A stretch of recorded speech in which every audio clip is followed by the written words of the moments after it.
بسم اللہ الرحمن الرحیم۔ السلام علیکم۔ ابتدا رب العزت کے نام سے جس نے جان دی جہان دیا، اور درود و سلام محمد والے محمد پر۔ آئیے ان کے ساتھ ناصر نقوی حاضر خدمت ہے۔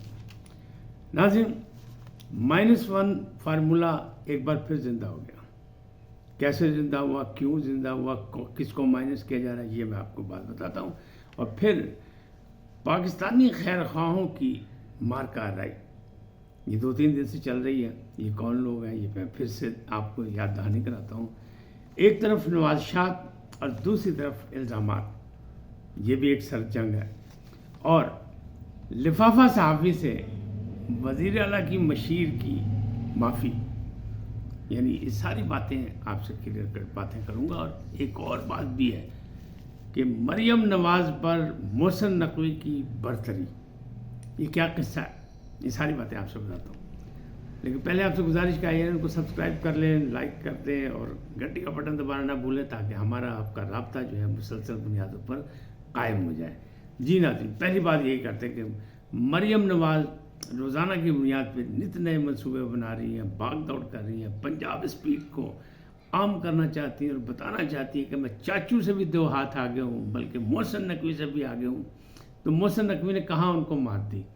وہ ہوا یہ کہ محسن نقوی صاحب جو ہیں اپنی مرضی کے پسند کے افسران وفاق میں لے جانے کے حامی ہیں۔ انہوں نے IG اسلام آباد کے لیے جناب ناصر رضوی کا نام لیا تھا، اور ناصر رضوی صاحب کو ریلیز نہیں کیا پنجاب حکومت نے۔ مریم نواز نے کہا نہیں، مجھ سے پوچھے بغیر کیسے، میں صوبے کے ایگزیکٹو ہوں، میں وزیر اعلیٰ ہوں، میری مرضی کے بغیر کیسے جا سکتا ہے یہ بندہ؟ لہٰذا 22 دن یہ سلسلہ چلتا رہا۔ 22 دن کے بعد محسن نقوی ہوئے فتح یاب، اور ناصر رضوی نے جا کے اپنا اٹھا لیا، اپنا عہدہ یعنی منصب جو ہے سنبھال لیا، اور اسلام آباد پہنچ گئے۔ IG اسلام آباد بن گئے ناصر رضوی صاحب۔ ایک اچھے دیانتدار اور ذمہ دار افسر ہیں۔ بہرحال وہ چلے گئے، اور محسن نقوی کی اس کو فتح یابی کہا جا رہا ہے۔ پہلے بھی انہیں بہت سے افسران کو کہا ادھر سے ادھر لے جانے کی کوشش کر رہے ہیں، وہ ہوتا رہتا ہے، اور ان کو یہ برتری حاصل ہے۔ تو پہلا تو مسئلہ یہ ہو گیا۔ اب دوسری بات، لفافہ صحافی بڑا زور ہے، بڑا شور ہے، خاص طور پہ عمران خان صاحب اور ان کے جو پیارے ہیں، ان کے فین کلب کے لوگ، وہ ہر ایک کو پٹواری، لفافہ صحافی، فلانا، یہ وہ کرتے رہتے ہیں۔ تو ایک لفافہ صحافی سے مشیر وزیر اعلیٰ KPK یعنی علی امین گنڈا پور کی مشیر مشال یوسفزئی نے معافی مانگ لی۔ پاجر ہتھیار سٹتے، بڑا شور مچا رہی تھی، بڑا لڑ رہی تھی، جھگڑ رہی تھی، اور انہوں نے کہا جی اس نے پیسے مانگے نادیہ سپوئی نے، یہ لفافہ جرنلسٹ ہے، میں نے انکار کیا، لہذا یہ ٹرولنگ کر رہی ہے میری۔ لیکن سپوئی صاحبہ نے اپنی کمیونٹی کے ساتھ مل کے پوری لڑائی لڑی، اور انہوں نے کہا جناب میں آئینی اور قانونی حق میں رکھتی ہوں، عدالت میں بھی جاؤں گی اور ان سے پورا بدلہ لوں گی۔ آخر برادری نے کام دکھایا، دیکھیں اتحاد میں برکت ہے۔ تو نادیہ سپوئی کے سامنے ہتھیار پھینکنے پڑ گئے۔ وزیر اعلیٰ KPK کی مشیر مشال یوسفزئی، جو کہ بڑی پہنچی شخصیت ہیں، انہیں جناب عوامی سطح پر یعنی اپنے جرنلسٹوں کی موجودگی میں، برادری کی موجودگی میں معافی مانگ لی۔ تو جفیاں پہ گئی ہیں، پپیاں ہو گئی ہیں، تو گل مکا ہو گئی، ختم ہو گیا کہ جناب یہاں پہ بند مار دو جی، آئندہ اس قسم کی بات نہیں ہوگی۔ اچھی بات ہے، ہونا چاہیے۔ لیکن صحافی ہو یا سیاستدان ہو، انہیں نے اکٹھے چلنا ہے، کہیں نہ کہیں ملنا ہے۔ تو اس قسم کی لڑائیاں نہیں، اس قسم کی زبردستی کے الزامات نہیں ہونے چاہیے۔ دونوں جانب سے ذمہ دارانہ رویے کا اظہار ہونا چاہیے۔ اچھا، ایک طرف الزامات اور دوسری طرف نوازشات۔ الزامات لگائے کس نے؟ عمر ایوب خان نے گزشتہ روز ایک پریس کانفرنس میں کہا یہ 5 ایجنسیوں نے کام کیا ہے، جن میں 3 بڑی ایجنسیوں کا نام ڈائریکٹلی لے دیا، IP MI ISI، سب نے کہ ضمنی الیکشن جو کچھ ہوا اس میں یہ۔ لیکن ضمنی الیکشن میں جو رزلٹ آیا اس نے مطلب عمران خان اور ان کے ساتھی اور ان کے فین کلب کے طور پر آتے ہیں کہ ہویا کی۔ لیکن وہ کہہ رہے ہیں جناب یہ سب کچھ پھر اسی طرح ہوا ہے، منصوبے کے تحت ہوا، فراڈ ہوا ہے، دھاندلی ہوا ہے، اور حکومت یہ کہتی ہے کہ جناب دھاندلی کے خلاف الیکشن ٹریبیونل موجود ہے، الیکشن کمیشن موجود ہے، آپ وہاں جائیں۔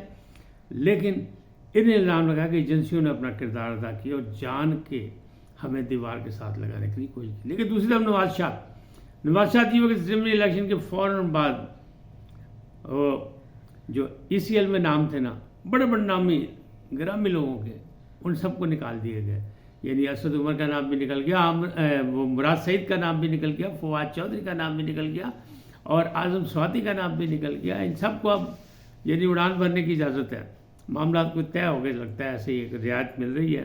اور فواد چودھری صاحب نے بڑا کہا کہ بہت بڑا حکومت کا کارنامہ ہے، بڑا اچھا کام کیا ہے حکومت نے خیر سگالی کے طور پہ۔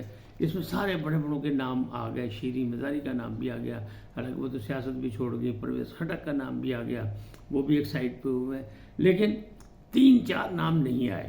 وہ کون ہے؟ وہ ایک ہے جناب خان اعظم خان عمران خان، دوسرا نام ہے بشرا بی بی سابق خاتون اول، تیسرا نام ہے فرق ہوگی، چوتھا نام ہے زلفی بخاری۔ حالانکہ اعظم سواتی ہو یا اپنا کیا کہتے ہیں یہ مراد سعید، یہ سب جو ہیں وہ روپوش رہنما ہیں اور ان پہ 9 مئی کے واقعات پہ ملزم ہے یہ، لیکن معاملات جو ہیں وہ آگے بڑھے۔ بلکہ ایک جج صاحب نے یہ کہہ دیا کہ جناب 9 مئی کے واقعات پہ آپ درخواست دیں بریت کی، ہم دیکھ لیتے ہیں، کر لیتے ہیں۔ یعنی انہوں نے اشارہ کیا تھا کہ پاجیاں بھی مکا دینے، کرو تو صحیح، کوئی آؤ تو صحیح۔ اور ایک اور جناب وہ سائفر کیس ہے، اس کے بارے میں بھی یہی کہا گیا کہ جناب ایک شک کی وجہ سے سارا مقدمہ ختم ہو سکتا ہے، تو کون سا مقدمہ ختم ہو سکتا ہے کہ جناب سائفر کہ اگر شک کا فائدہ، جج صاحب کہہ رہے ہیں کہ شک کا فائدہ تو ہمیشہ ملزم کو ملتا ہے، اور یقینی بات ہے ملزم کو ملتا ہے، لہذا وہ کہہ رہے ہیں کہ یہ بھی کیس لگا جائے گا۔ تو معاملات جو ہیں آسانیاں پیدا ہو رہی ہیں، لیکن کہا یہ جا رہا ہے، اسلام آباد کی فضا یہ کہہ رہی کہ ابھی بھی فارمولہ پھر وہ زندہ ہے کہ -1، یعنی عمران خان کو مائنس کر دیں، باقی سب ٹھیک ہے، آ جاؤ اسمبلی میں۔ اور اسمبلی کے اندر بھی فلور پر کچھ نرم گرم جو ہے معاملات تھا، ماحول اس میں کمی آئی ہے۔ اعظم نذیر تارڑ صاحب نے 2 جو معطل ہوئے تھے ارکان اسمبلی، جس میں جمشید دستی بھی موجود تھے، ان کی معطلی کا جو ہے وہ واپس لے لی ہے اور ان کو اجازت مل گئی اور وہ اسمبلی کے اجلاس میں آ گئے۔ اور ٹھیک ہے، عمر ایوب صاحب سے بھی ریکویسٹ کی حکومت نے کہ جناب پبلک اکاؤنٹ کمیٹی کا جو چیئرمین آپ نے نامزد کیا ہے نا، اس کی چیئرمینی نہیں، ہمیں منظور نہیں ہے۔ وہ کون ہے؟ شیر افضل مروت، ان کی چیئرمینی بڑھ گئی، یعنی انہوں نے کہا نہیں، اس کے علاوہ کوئی اور نام نامزد کر دیں، کیونکہ یہ حق ہے اپوزیشن کا، تو ہم اپوزیشن کو دے دیں گے، لیکن وہ ہمیں ورا نہیں کھاتے، وہ ہم ان کو برداشت نہیں کریں گے۔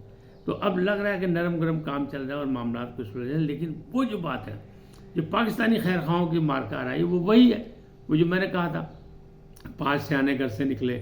اب باری باری لوگ کہہ رہے ہیں، پہلے نے کہا 3 ہیں، 2 MNAs ہیں، سابق وزراء ہیں، ایک جج ہیں، مطلب مختلف لوگ کہہ رہے ہیں، پھر اب کہہ رہے ہیں کہ اس میں اور لوگ بھی شامل ہو گئے۔ میرا خیال یہ تھا، یا مجھے جن ذرائع نے کہا تھا اسلام آباد سے، انہوں نے کہا تھا یہ تقریباً 5 ہیں، اور اس میں آگے بھی بڑھ بھی سکتے ہیں، کم بھی ہو سکتے ہیں، اور ان کا ایک ہی مقصد ہے کہ پاکستان اور پاکستان کی ریاست کو نقصان نہیں پہنچنا چاہیے، کہیں اسٹیبلشمنٹ اور عمران خان کے درمیان کوئی پل بننا چاہیے۔ یہ پاکستانی خیر خواہ ہیں، ابھی ان کے نام سامنے نہیں آئے، نہ وہ نام لانا چاہتے ہیں، لیکن چونکہ ایک مثبت کوشش ہے تو ہم بھی نہیں چاہتے کہ کسی کا نام لیا جائے اور اس کوشش کو خراب کیا جائے۔ کیوں کہ مملکت کی ترقی اور خوشحالی کے لیے ضروری ہے کہ معاملات جو ہے وہ کسی طرح بھی سدھر جائیں، سلجھانے چاہیے، اس میں ابہام پیدا نہیں کرنا چاہیے۔ لہٰذا میں پاکستانی خیر خواہ جو ہیں وہ لگے ہوئے، اللہ کرے ان کی کوشش کامیاب ہو۔ لیکن ضمنی الیکشن کے نتائج کے بعد عمران خان صاحب جو ہے خان اعظم بہت ناراض ہیں، حالانکہ ان کو سپورٹ کیا خواجہ سعد رفیق نے بھی کہہ دیا انٹرویو میں، اور تحریک انصاف کے ساتھی جو ہیں وہ بھی خوش ہیں، سنی اتحاد کے جو ساتھی وہ بھی خوش ہیں کہ خواجہ سعد رفیق نے کہا کہ جناب ہمیشہ سیاستدانوں کی ٹانگیں کھینچی گئی ہیں اور سیاستدانی موڈا پیش کر کے دوسری طاقتوروں کا ساتھ دیتے ہیں، تو یہ سلسلہ ختم ہونا چاہیے، اور عمران خان کی حکومت بھی سازش کے تحت گرائی گئی جیسے پہلے حکومتیں گرائی گئیں۔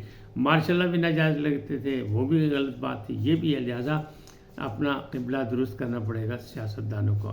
لیکن عمران خان جو ہے مایوس ہیں، ان سے تحقیقات ہو رہی ہے 9 مئی کی، اور TI کے جو لوگ ہیں ان کے پاس جا رہے ہیں، لیکن وہ بھی کوئی زیادہ سوال جواب نہیں کر رہے، لگا ایسے ہی رہا کہ جیسے وہ بھی ان کی تلاشی لینے گئے ہیں کہ باجی اونٹ آیا پہاڑ کے نیچے کہ نہیں، کوئی مسئلہ مطلب کوئی بہتر ہوا کہ نہیں، کوئی عمران خان صاحب اپنے ارادوں سے اور اپنی سختی سے کوئی ٹوٹے کہ نہیں، ٹوٹ پھوٹ کا کتنا شکار ہوئے کتنا نہیں، یہ اندازے کرنے جا رہے ہیں، اور باقی لگتا ہے کچھ بھی نہیں، اس کا رزلٹ کچھ نہیں سامنے آ رہا۔ تو ابھی انہوں نے اپنے آپ کو محدود کر لیا اور وہ ملاقاتیں بھی نہیں کر رہے، جبکہ ان کی انہی دنوں میں کل میں اور آج ملاقات اپنا شاہ محمود قریشی نے اپنی فیملی سے کی، لیکن عمران خان صاحب نے کسی سے ملاقات آج اتنے ملیں گے، پھر ملیں گے نئے موضوع کے ساتھ. جاتے جاتے آپ سے درخواست، آئیے ان کو سبسکرائب کریں، لائک کریں، گھنٹی کا بٹن دبانا نہ بھولیں، اور اپنی قیمتی رائے کا اظہار اپنی شخصیت کا مطابق کریں. سدا سلامت رہیں. اللہ نگہبان.